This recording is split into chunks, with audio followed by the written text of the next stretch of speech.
Buddhism, a religion practiced by over 500 million people worldwide, offers a unique and intriguing approach to spirituality.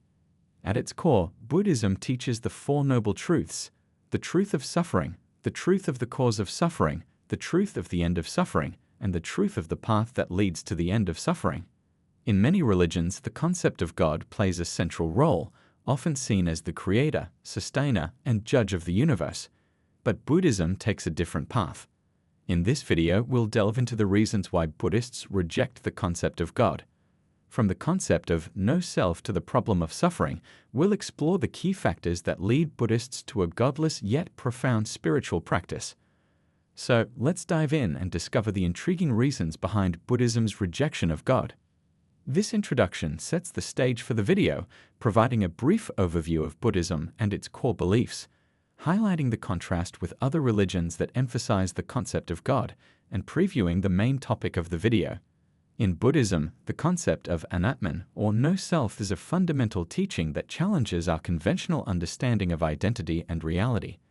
At its core, anatman asserts that there is no permanent, unchanging essence or soul that defines us as individuals. According to Buddhist teachings, our sense of self is an illusion created by our thoughts, emotions, and experiences. We are constantly changing, and our perception of a fixed self is merely a mental construct. This understanding has profound implications for the concept of God.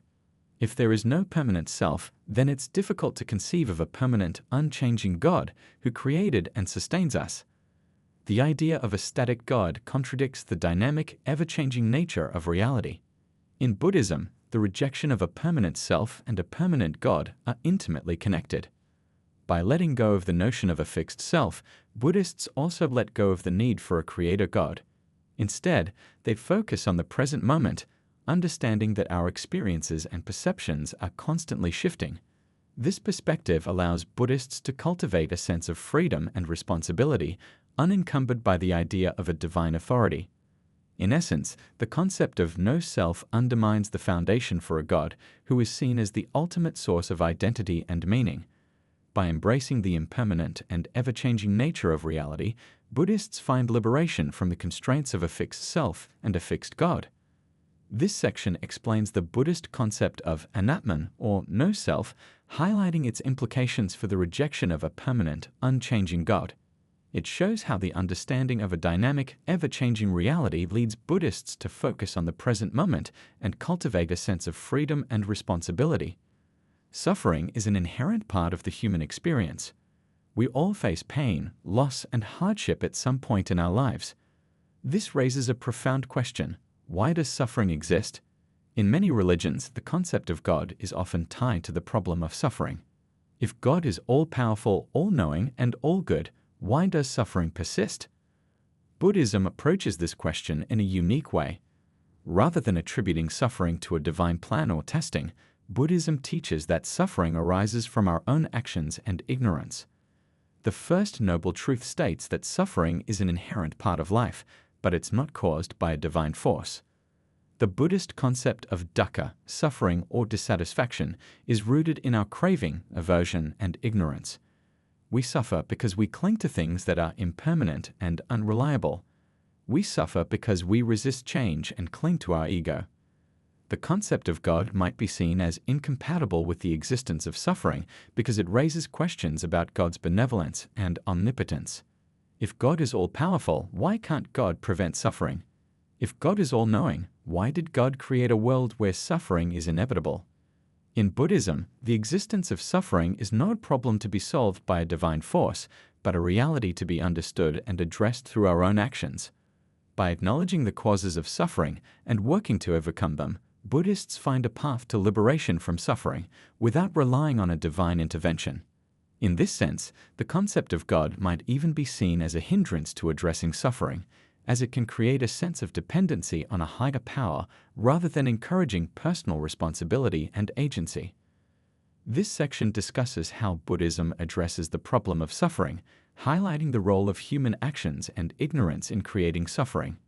It also explores how the concept of God might be seen as incompatible with the existence of suffering, raising questions about divine benevolence and omnipotence. In Buddhism, the concept of karma is deeply connected to personal responsibility. Karma refers to the idea that our actions have consequences, and we reap what we sow. Wholesome actions lead to positive outcomes, while unwholesome actions lead to negative ones. This understanding of karma empowers individuals to take responsibility for their lives. Rather than relying on a god to reward or punish, Buddhists recognize that their own actions shape their experiences. This approach fosters a sense of agency and accountability, encouraging individuals to make wise choices and cultivate positive habits.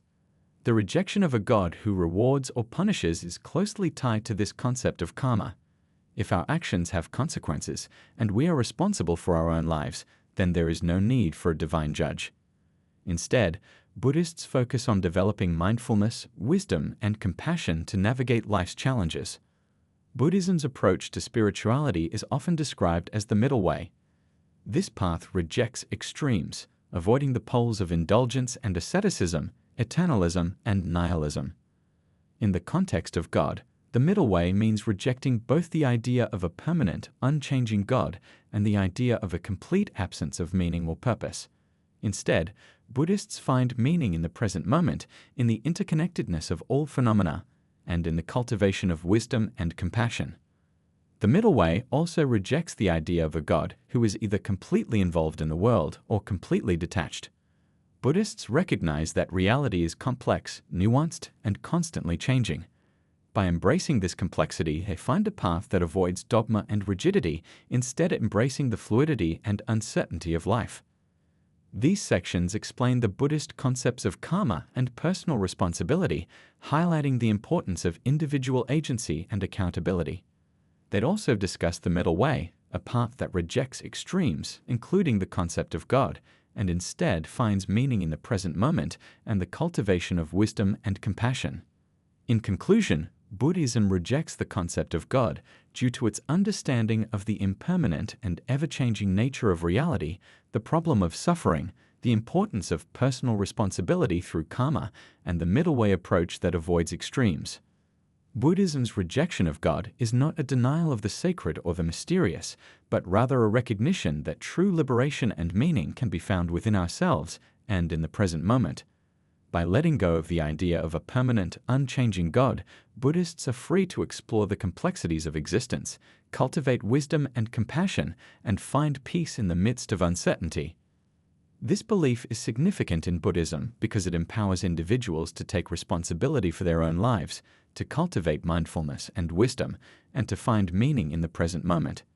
It also fosters a sense of community and interconnectedness, as Buddhists recognize that we are all part of a larger web of relationships and phenomena. Ultimately, Buddhism's rejection of God invites us to explore new possibilities for spiritual growth, self-discovery, and transformation, possibilities that are rooted in the depths of human experience and the complexities of the human heart. This conclusion summarizes the main reasons behind Buddhism's rejection of God, highlighting the significance of this belief in empowering individuals, fostering community, and encouraging spiritual growth.